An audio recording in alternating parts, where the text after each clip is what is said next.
Hai, Assalamualaikum. Hari ni Bella nak cerita sikit tentang benda paling saya minat dan paling saya suka, iaitu teater.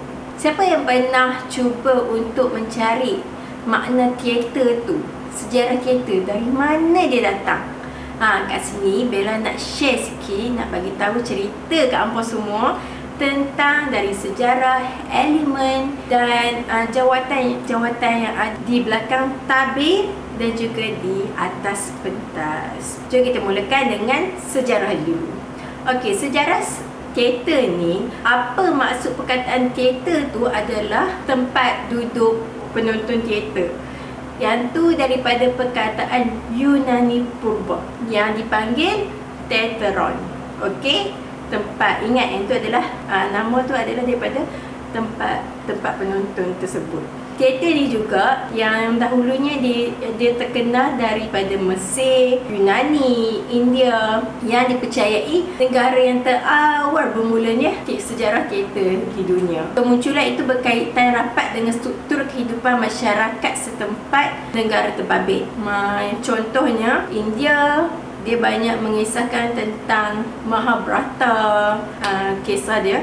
So daripada kisah tersebut dipentaskan sebagai menjadi sebuah teater. So teater ni kebanyakannya dia dipentaskan berdasarkan kehidupan masyarakat tersebut. Dia menceritakan keadaan penduduk setempat. So kita nak tahu dari mananya fungsi teater. Kita nak masuk fungsi teater. Kenapa teater ni diwujudkan? Apakah yang membuatkan orang mula nak adakan teater tersebut? Okey, fungsi yang ada dalam teater ni, kenapa adanya teater diwujudkan adalah sebagai, dia adalah pada kemunculan pertama dia disebabkan upacara sembah.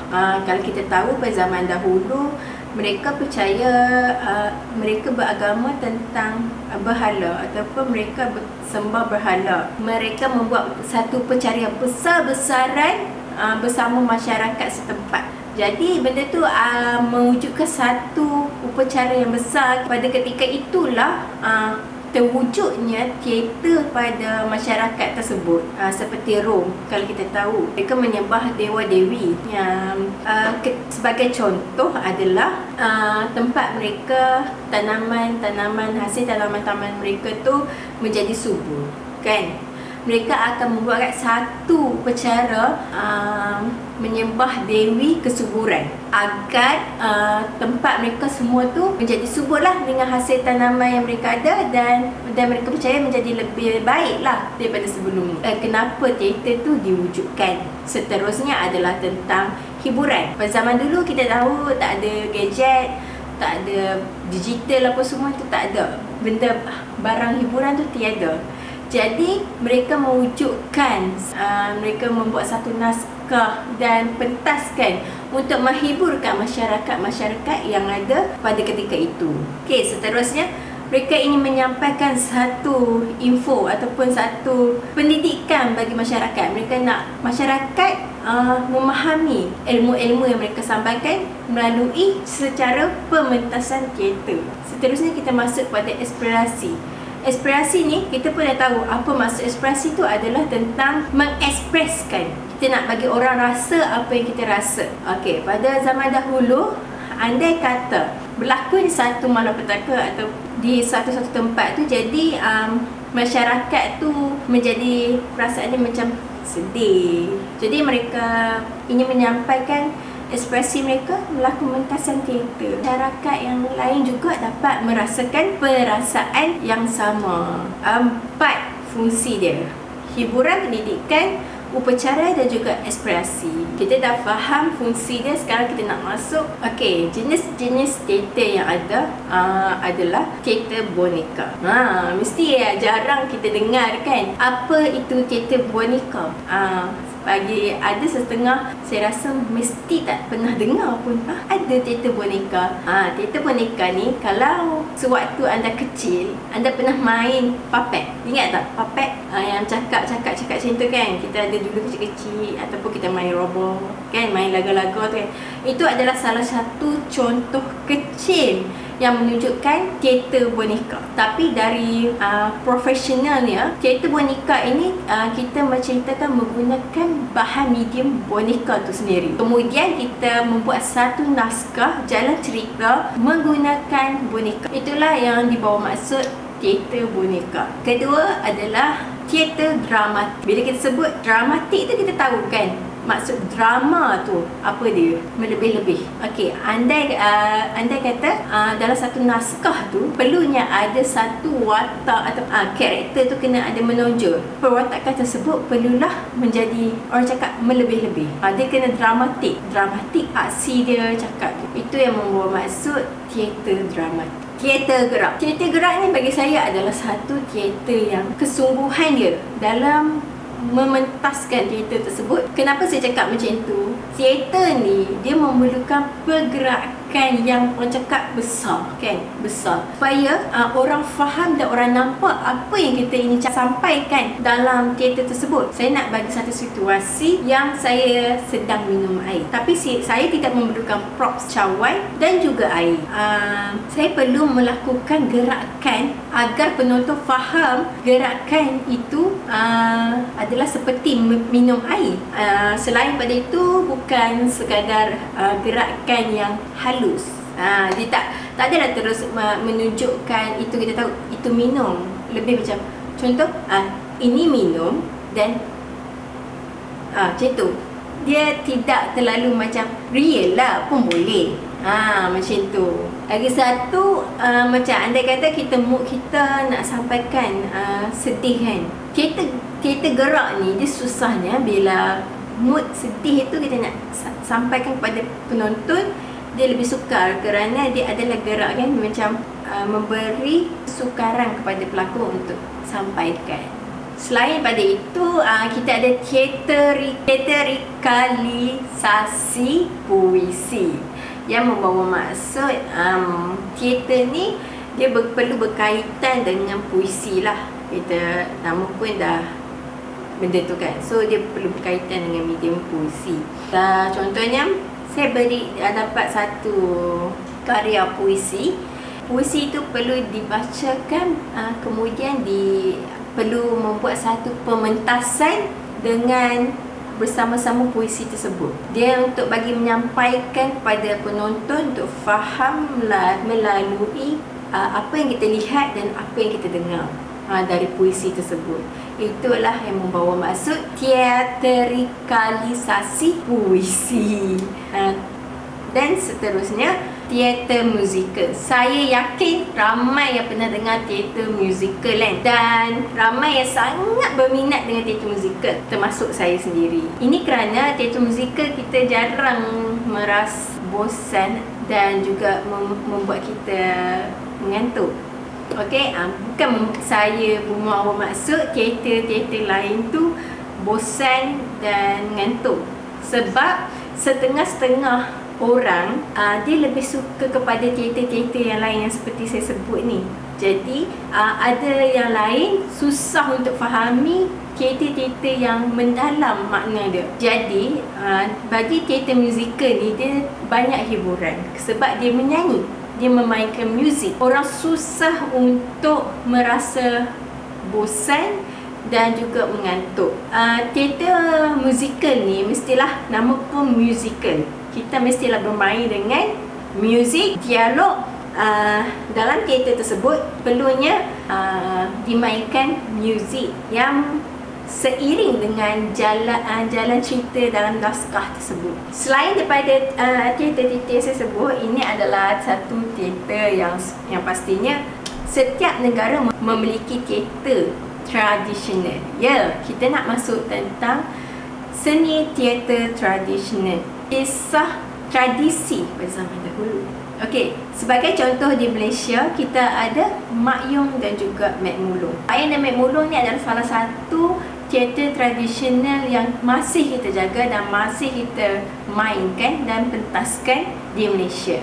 Next, kita ada teater moden. Dan ini yang terakhir, teater moden. Mungkin teater moden ni ramai peminat dia sebab teater moden ni dia mementaskan sebuah naskah yang mudah difahami jarak masa dia sangat dekat dengan kita. Tidaklah terlalu jauh sehingga kita sukar untuk memahami situasi ataupun jalan cerita. Okey, sekarang kita perlu masuk ke bahagian elemen-elemen teater. Dalam elemen-elemen teater ni, dia perlu ada 6 elemen untuk kita lengkap melakukan atau mementaskan teater tersebut. Yang pertama adalah naskah ataupun skrip. Untuk kita memahami apa yang ingin kita sampaikan kepada penonton, jalan cerita tersebut dan juga nilai-nilai yang ada daripada cerita tersebut. Okey, seterusnya kita perlulah ada watak dan perwatakan. Apa maksud watak dan perwatakan ni? Watak ni adalah nama. Ada watak mak. Watak mak dan perwatakan yang perlu ada seorang mak yang penyayang. Itu adalah perwatakan. Watak adalah nama dan perwatakan adalah sikap yang ada di dalam watak tersebut. Jadi pelakon harus membawa watak dan perwatakan. Dia tak boleh hanya membawa watak je. Dia perlu ada perwatakan dalam mengikut naskah yang diberikan, tema dalam naskah. Jadi kita perlu tahu tema apa yang kita nak buat ataupun genre yang perlu kita nak sampaikan dalam naskah. Saya nak buat kisah yang berkaitan macam fairy tale, fantasi. Terusnya adalah bahasa. Okey, sebelum kita nak buat pementasan tu, kita perlu pilih dulu. Kita perlu membuat pilihan dulu bahasa apa yang kita nak bawa. Bahasa ni bukan sahaja bahasa Melayu. Maksudnya contoh kita orang Melayu, kita bawa bahasa Melayu. Tak. Kita perlu fikir juga tentang dialek, kan? Orang panggil nak pantai timur ke, utara ke, selatan ke. Naskah tu perlu memikirkan bahasa apa yang perlu digunakan. Selain pada tu, kita juga perlukan muzik. Kita perlu pilihlah muzik apa yang kita nak guna.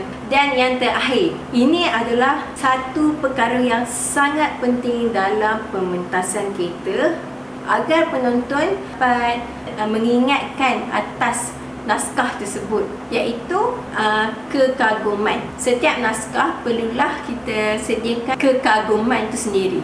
Kita boleh beri daripada cara kita menyediakan set dan props tu melalui kemegahan set yang ada. So, bila orang tengok wow, ada wow tu kan, bila props, ataupun dari segi cara kostum kan, walaupun set dengan prop tu biasa je, tapi kostum dia dapat hebat sangat. Nampak macam nampak real gila, macam zaman orang panggil zaman Mesir tu. Memang nampak betul-betul macam zaman Mesir. Macam nampak pelakon tu kita ambil pada Mesir. Tu yang menunjukkan satu kekaguman yang dapat daripada teater. Kita lihat, kita juga boleh dapat dari mendengar. Kita ada muzik yang sangat hebat bila dimainkan, sangat wow, perfect. Kita menjadi macam kita nak nyanyi lagi. Lepas kita keluar pada tengok teater tu pun, kita ingat lagi melodi lagu tu. Itu yang membawa masuk kekaguman yang perlu ada dalam elemen. Jika keenam elemen ni kita mengikutnya, maka kita bolehlah dapat mementaskan sesebuah teater tersebut. Sekarang kita masuk kepada elemen external teater. Okey, ada apa dalam external teater ni? Okey, tadi di dalam teater, sekarang kita pergi ke luar teater. Okey, luar teater ni adalah tugas-tugas di belakang tabir. So, antara yang ada dalam elemen external theater ni, kita perlu ada tim produksi tu.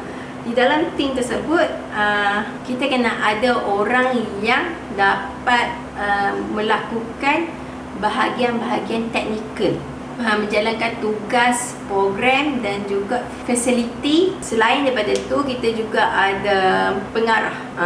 Ni adalah tanggungjawab yang besar yang perlu ada dalam produksi tersebut, iaitu pengarah lah. Dia memerlukan tugasan menyusun aturkan kehendak naskah tu dan memberi kefahaman kepada setiap tim-tim dia, set, kostum, makeup, props. Dan juga selain pada itu, yang paling penting adalah pelakon lah, pelakon tu sendiri.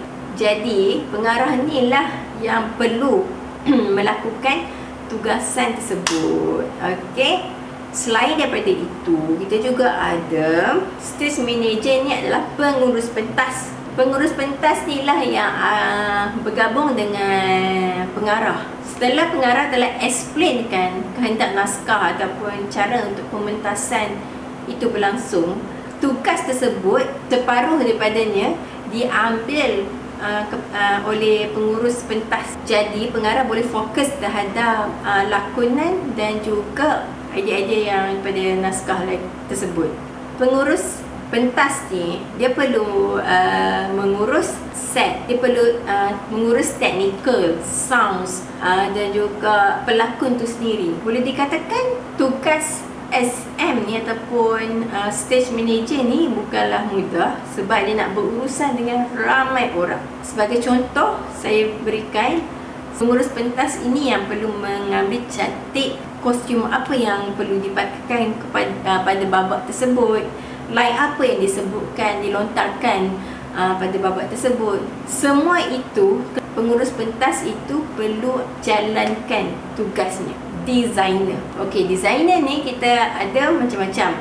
Kita ada designer pentas iaitu set dan prop, designer kostum, tata rias, kita ada sound dan cahaya. Setiap bahagian ini perlunya ada ketua designer supaya benda tu kita tahu kepada siapa yang kita nak rujuk. Senanglah kan tugasan tu. Sebagai contoh, saya bagi design tata cahaya. Okey, dalam naskah tersebut mood dia adalah seram. Seram kan. Bila kita seram, kita mesti terfikir gelap kan. Dan juga saya nak bagi mood seram tu, saya akan letak merah. Sebagai contoh kan, merah. Orang dapat pasti itu adalah mood seram. Jadi ini adalah tugas sebagai designer tata cahaya. Okey, inilah ada tugas dia. Dia kena bagi tahu babak mana yang dipakai mood seram tu.